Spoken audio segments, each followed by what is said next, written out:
Hello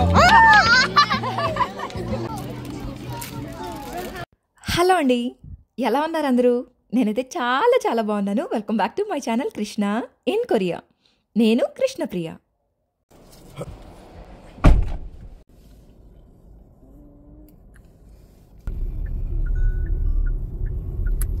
ఇంకా ఈరోజు video ఏంటంటే ఫ్లవర్స్ ఎగ్జిబిషన్కి అయితే వెళ్తున్నాము. ఆ రోజు చిల్డ్రన్స్ డే అనమాట పిల్లలకి. సో ఆ రోజు హాలిడేనే. సో లేట్ చేయకుండా వీడియోలోకి అయితే వెళ్ళిపోదామా? Let's get in to the video.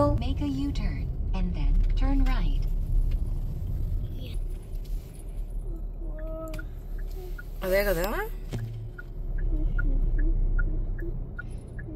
ఇక్కడికి వెళ్ళడానికి మా ఇంటి దగ్గర నుంచి 1.5 hour అయితే టైం పడుతుంది.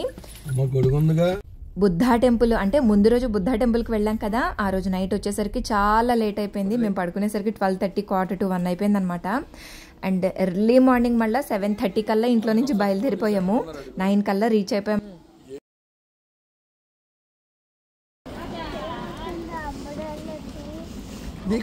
కదా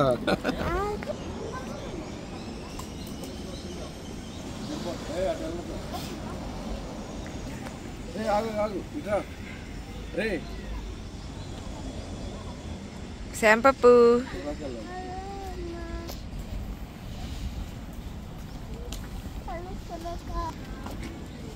దీనికి 2 ఎంట్రన్స్లు ఉన్నాయి. ఇటు నుంచి వెళ్ళొచ్చు అండ్ ఇంకొక వైపు నుంచి కూడా వెళ్ళొచ్చు. ఇక్కడ ఏంటంటే హాలిడే వచ్చిందంటే ఎక్కడికైనా వెళ్తే మాత్రం పార్కింగ్ అయితే దొరకదు. చాలా కష్టపడాలి అసలు కార్ పార్క్ చేయాలనంటే. అంతకు ముందు రోజే కదా బుద్ధా టెంపుల్ దగ్గర అస్సలు పార్కింగ్ అయితే దొరకలేదు. అందుకని మేము అంత ఎర్లీగా బయలుదేరి 9 లోపు వచ్చేసేయాలి, ఎలాగైనా సరే మనకి పార్కింగ్ దొరకాలని చెప్పి మేము 9 కల్లా రీచ్ అయిపోయాము. అప్పటికి ఇంకా అసలు చాలా కొన్ని పార్కింగ్సే ఉన్నాయి. మహా అయితే ఒక 10 కార్ల వరకు పడతాయి అనుకుంటా. ఇంకా మిగిలిన మొత్తం ఫిల్ అయిపోయింది ఆల్రెడీ. ఇదిగో ఇక్కడ జంపింగ్ రోప్ నేషనల్ స్పోర్ట్ ఎంత బాగా చేశారో అసలు. నాకు తెలిసి వీటికంటూ స్పెషల్గా స్కూల్స్ ఉంటాయి కదా, ఆ స్కూల్స్ తరపు నుంచి ఇట్లా ప్రోగ్రామ్స్ అయితే పెడతారనుకుంటా. చాలాసేపు నుంచొని చూసాము. ఇలా ఒకళ్ళొక్కళ్ళే కాదు, గ్రూప్స్గా మ్యూజిక్ పెట్టి సాంగ్స్కి బీట్కి తగ్గట్టుగా ఎంత బాగా చేశారో. నేనైతే ఒక్కసారి చూడగానే సర్ప్రైజ్ అయిపోయాను. ఇంత బాగా చేయొచ్చా దీంతో కూడా అని. ఇట్లా మ్యూజిక్ తోటి దానికి తగ్గట్టుగా ఇంత బాగా మూమెంట్ ఇవ్వడం అయితే నేను ఫస్ట్ టైం చూసాను. ఎల్లోగా చిట్టి చిట్టి ఫ్లవర్స్ ఉండేవి. ఇందాక గడ్డెల్లే ఉంది కదా, అక్కడ ఎల్లో ఫ్లవర్స్, చిట్టి చిట్టి ఫ్లవర్స్ ఉండేవి. అంతకు ముందు రోజు వచ్చినా కూడా మేము చూడగలిగే వాళ్ళం. ఆ ముందు రోజే బాగా వర్షం పడి అవన్నీ రాలిపోయినట్టున్నాయి. అదే ఆవాల పువ్వులాగా ఉంటాయి కానీ అవైతే కాదు, కానీ చూడటానికి అలా ఉంటాయి అన్నమాట.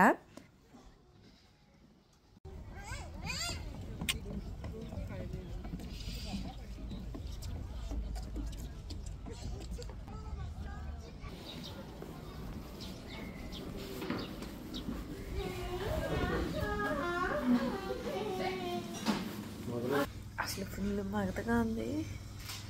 అసలు ఈ రోజు అంతా ఎలా తిరుగుతామో మరి. జస్ట్ ఇప్పుడే కాఫీ తాగడానికి అయితే వచ్చాము. ముందు రోజు ఎంత అలసిపోయామంటే మళ్ళీ నెక్స్ట్ డేనే మార్నింగ్ బయలుదేరి రావటం కదా, ఇంకా ఎక్కువ అలసటగా అనిపించింది. అంతా మగతగా నిద్ర వచ్చినట్టు, కొంచెం తలనొప్పిగా ఎలాగో ఉంది.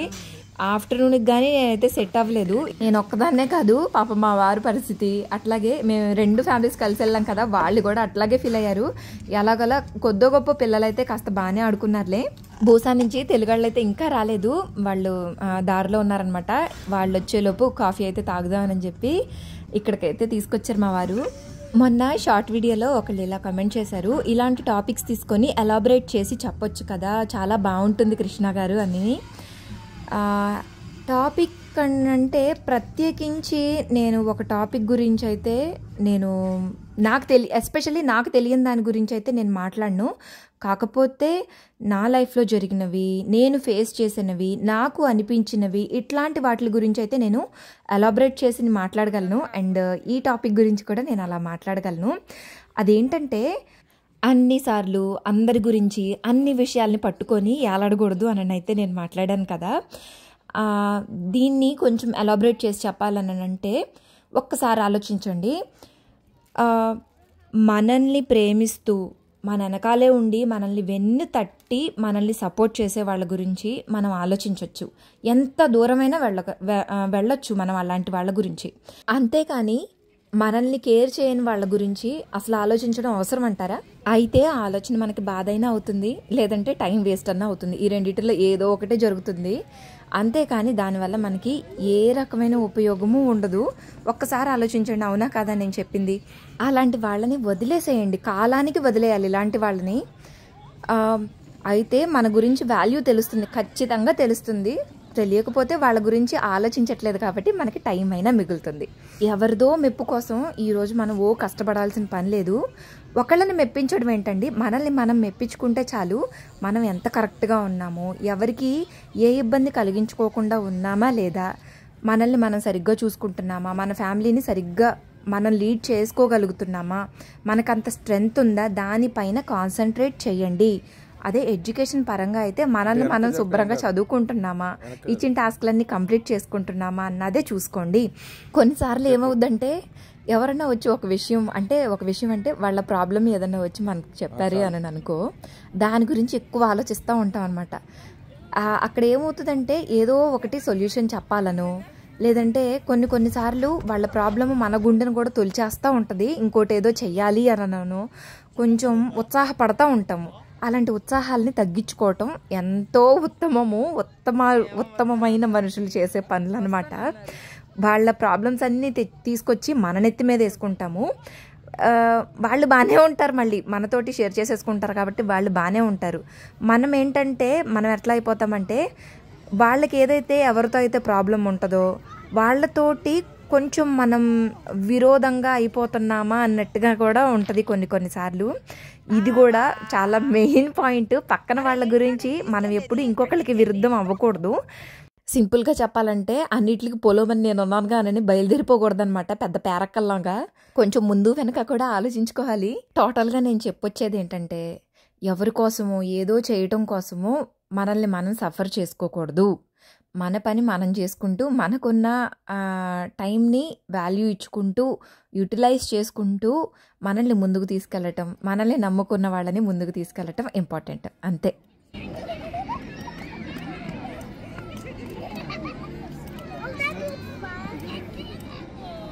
ఇందాక కాఫీ తాగే దగ్గర ఆపాను కదా, కాఫీ తాగేసి చక్కగా బయటకు వచ్చిన తర్వాత యాక్చువల్గా నేను బయటికి ఎప్పుడు వచ్చినా సరే ఫుడ్ అయితే ప్రిపేర్ చేసుకొచ్చుకుంటాను. కానీ ఆ రోజు మాత్రం ఫుడ్ ఏమీ ప్రిపేర్ చేసుకొచ్చుకోలేదు. సో మార్నింగ్ రైస్ అయితే తినేసి వచ్చేసాము. కాస్త అటు ఇటు తిరిగి ప్లేస్ సెట్ చేసుకునే లోపు వీళ్ళైతే వచ్చేసారు, రియా వాళ్ళు వచ్చారనమాట. ఇంకా వచ్చిన తర్వాత చక్కగా ఆడుకున్నాం, కాసేపు అయితే ఆడుకున్నాము. నేను ఇలా పిల్లలతోటి ఎగురుతా వాళ్ళతోటి పరిగెడతా ఆడుకోవటం అంటే నాకు చాలా ఇష్టం.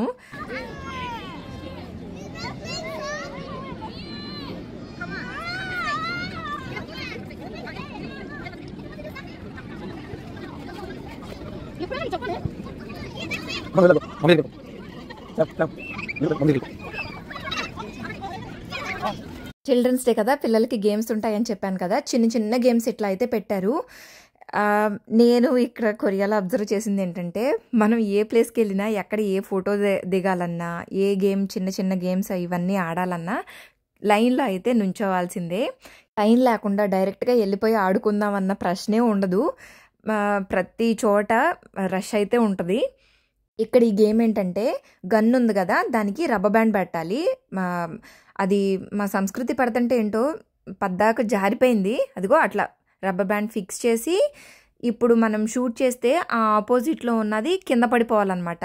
ఇక్కడ పెట్టిన గేమ్స్ అన్ని పిల్లల బ్రెయిన్ డెవలప్మెంట్కి అయితే చాలా బాగా యూజ్ అవుతాయి. నాకు ఒక్కటి అర్థమైంది, ఇక్కడ పిల్లలు ఎస్పెషల్లీ పెద్దవాళ్ళ గురించి పక్కన పెట్టేస్తే పిల్లల గురించి మాత్రం ప్రత్యేక శ్రద్ధ తీసుకుంటారు.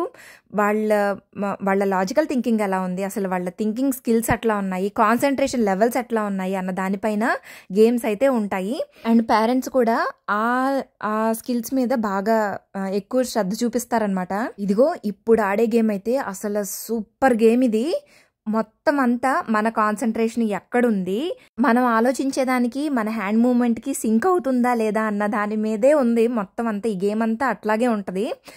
చాలా మంచిగా ఎంతో శ్రద్ధ పెట్టి ఆడితే ఈ గేమ్ అసలు చాలా బాగా ఇంట్రెస్టింగ్గా ఉంటుంది. ఇది నాకు ఎంత బాగా నచ్చిందో. కాకపోతే వెనకాల ఇంకా చాలామంది వెయిట్ చేస్తున్నారు కదా, అందుకని చెప్పి నేను ఎక్కువసేపు అయితే ఆడలేదు. 2 స్ట్రింగ్స్ ఉంటాయి, ఒక్కొక్క చేత్తో ఒక్కొక్క స్ట్రింగ్ని అయితే పట్టుకుంటాము. అట్లాగే ఆ చెక్క ఉంది కదా, దాన్ని బేస్ చేసుకొని బాల్ని అయితే మనం మూవ్ చేయాలి కింద పడిపోకుండా. పెద్దవాళ్ళు ఆడితే ఒకలా ఉంటుంది, అదే పిల్లల్ని పట్టుకొని ఆడుతుంటే వాళ్ళు ఇంకా క్యూరియస్ అయిపోతూ ఉంటారు కదా.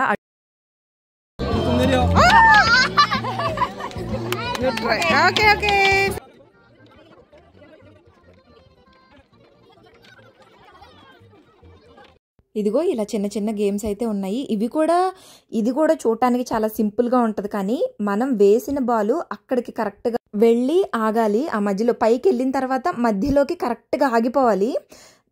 దానికి పైన ఉండకూడదు, పైన అయితే ఉండదు, కిందకైతే రాకూడదు బాల్. సో ఎంత ప్రెషర్ పెట్టి బాల్ తోస్తే కరెక్ట్గా అక్కడికి వచ్చి ఆగుతుంది అన్నదైతే ఈ గేమ్ అనమాట. అంతే. ఇంతకీ ఫ్లవర్ ఫెస్టివల్ అన్నారు, అదేది అని మాత్రం అనుకోకండి. ఆ రోజు చిల్డ్రన్స్ డే కాబట్టి నేను పిల్లల గేమ్స్ ఏమేమి ఉన్నాయి, ఎట్లా టైం స్పెండ్ చేసాం వాళ్ళతో, అప్పటి వరకు అయితే చూపించాను. ఫ్లవర్స్ ఏమేమి ఉన్నాయి, సూపర్ బ్యూటిఫుల్గా ఉంటుంది ఫ్లవర్ ఫెస్టివల్. అది నెక్స్ట్ వీడియోలో పోస్ట్ చేస్తాను. So yeah, that's it for today's video. ఎలా అనిపించింది? వీడియో నచ్చిందా? వీడియో నచ్చినట్టయితే లైక్ చేయండి, కామెంట్ చేయండి. నా ఛానల్ని ఇంకా సబ్స్క్రైబ్ చేసుకోకపోతే please subscribe to my channel Krishna in Korea. Thanks for your time. Signing off. Bye bye. మరొక మంచి వీడియోతో మీ ముందుకు వస్తాను.